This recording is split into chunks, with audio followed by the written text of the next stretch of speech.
আসসালামু আলাইকুম। সন্ধে ৭টা, বাংলাদেশ বেতার সিলেট। সংবাদ পড়ছে মোহাম্মদ ফয়সল উদ্দিন। অতিবৃষ্টি আর উজানের ঢলে সিলেটের সার্বিক বন্যা পরিস্থিতির অবনতি হয়েছে। প্রধান প্রধান নদীগুলোর পানি বৃদ্ধি পাচ্ছে, প্লাবিত হচ্ছে বিস্তীর্ণ জনপদ। বিপদসীমা ছাড়িয়ে গেছে সিলেটে কুশিয়ারা নদীর পানি। আজ কুশিয়ারার 4টি পয়েন্টে পানি বিপদসীমার উপরে প্রবাহিত হচ্ছে। সুরমার পানি বৃদ্ধিও অব্যাহত রয়েছে। সকাল 9টায় কুশিয়ারা নদীর পানি আমলশীত পয়েন্টে বিপদসীমার 23 সেন্টিমিটার উপরে প্রবাহিত হচ্ছিল। কুশিয়ারা নদীর পানি শেওলা পয়েন্টে 6 সেন্টিমিটার, ফেঞ্চুগঞ্জে 71 সেন্টিমিটার ও শেরপুরে 5 সেন্টিমিটার উপরে প্রবাহিত হচ্ছিল।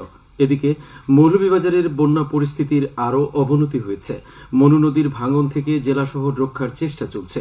শহরবাসীকে নিরাপদ ও সতর্ক থাকতে জেলা প্রশাসনের পক্ষ থেকে মাইকিং করা হচ্ছে।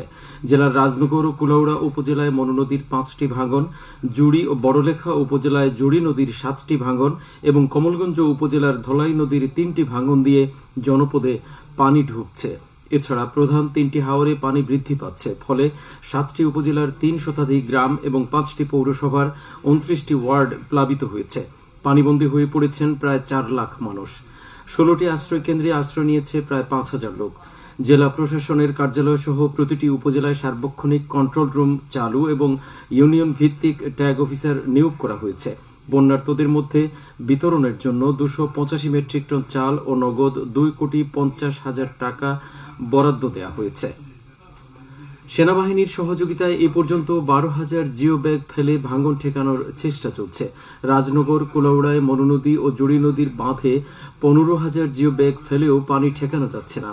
শেষ খবর পাওয়া পর্যন্ত মনু নদীর পানি কুলাউড়া রেলওয়ে ব্রিজে 105 সেন্টিমিটার, জেলা শহরের চাঁদনীঘাট ব্রিজে 115 সেন্টিমিটার, কমলগঞ্জের রেলওয়ে ব্রিজে ধলাই নদীর পানি বিপদসীমার 32 সেন্টিমিটার, ভবানীপুরে জুড়ি নদীর পানি বিপদসীমার 190 সেন্টিমিটার এবং সদর উপজেলার শেরপুর পয়েন্টে কুশিয়ারা নদীর পানি বিপদসীমার 5 সেন্টিমিটার উপর দিয়ে প্রবাহিত হচ্ছে।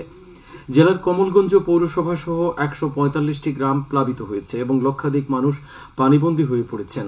চরম দুর্ভোগে রয়েছেন বন্যা কবলিত এলাকার মানুষ। কৃষকদের রোপিত বিস্তীর্ণ আমন ক্ষেত ও শাকসবজি নিমজ্জিত হয়েছে। কিছু কিছু স্থানে শুকনো খাবার ও বিশুদ্ধ পানি সংকট দেখা দিয়েছে।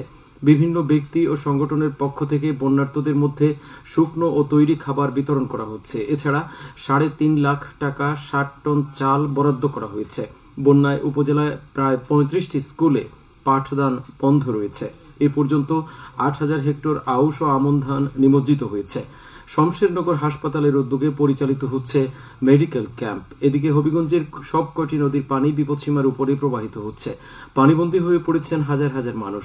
জেলার বন্যা কবলিত উপজেলা হল চুনারুঘাট, মাধবপুর, শায়েস্তাগঞ্জ ও হবিগঞ্জ সদর। শেষ খবর পাওয়া পর্যন্ত এসব এলাকার মানুষের জন্য 116টি আশ্রয় কেন্দ্র প্রস্তুত রাখা হয়েছে। এ পর্যন্ত 4 উপজেলার 16টি ইউনিয়নের প্রায় 26,000 মানুষ পানিবন্দী রয়েছেন। পানিবন্দী মানুষের মধ্যে বিতরণের জন্য 965 টন চাল, 1,560 প্যাকেট শুকনো খাবার ও নগদ প্রায় 21,28,000 টাকা বরাদ্দ দেওয়া হয়েছে। এদিকে রেল লাইনে পানি উঠায় সিলেটের সাথে সারা দেশের ট্রেন যোগাযোগ বিচ্ছিন্ন রয়েছে। চলমান বন্যা পরিস্থিতির সার্বিক অবস্থা পর্যবেক্ষণ ও তথ্য সংগ্রহের জন্য বাংলাদেশ সচিবালয়ে পানি সম্পদ মন্ত্রণালয়ে কন্ট্রোল রুম খোলা হয়েছে। কন্ট্রোল রুমের মোবাইল নম্বর 0131823456 আমি আবারও পড়ছি 0131823456।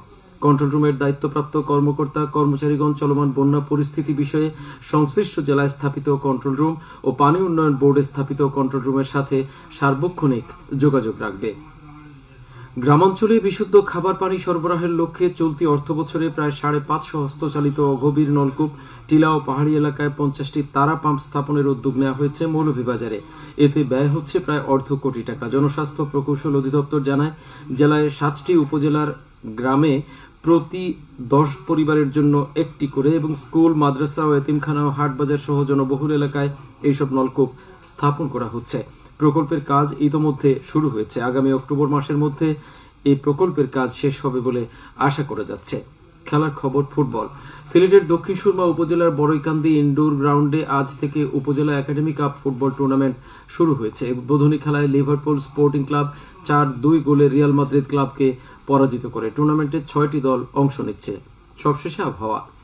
রাত 1টা পর্যন্ত পূর্বাভাসে বলা হয়েছে সিলেট সহ পার্শ্ববর্তী এলাকায় দক্ষিণ পূর্ব দিক থেকে অস্থায়ীভাবে ঘন্টায় সর্বোচ্চ 60 কিলোমিটার বেগে দমকা থেকে ঝোড়ো হাওয়া বয়ে যেতে পারে। সেই সঙ্গে হতে পারে বৃষ্টি অথবা বজ্রসহ বৃষ্টিপাত। এসব এলাকার নদী বন্দরগুলোকে 1 নম্বর সতর্কতার সংকেত দেখিয়ে যেতে বলা হয়েছে। আজ সিলেটের সর্বোচ্চ তাপমাত্রা ছিল 29 ডিগ্রি এবং সর্বনিম্ন 25.2 ডিগ্রি সেলসিয়াস। বাতাসে আর্দ্রতা ছিল সকালে 97 এবং সন্ধ্যায় 96%। আগামীকাল সিলেটের সূর্যোদয় হবে 5টা 29 মিনিটে এবং অস্ত যাবে 6টা 26 মিনিটে। সংবাদ শেষ হলো। পরবর্তী স্থানীয় সংবাদ প্রচারিত হবে আগামীকাল সকাল 8টা 10 মিনিটে।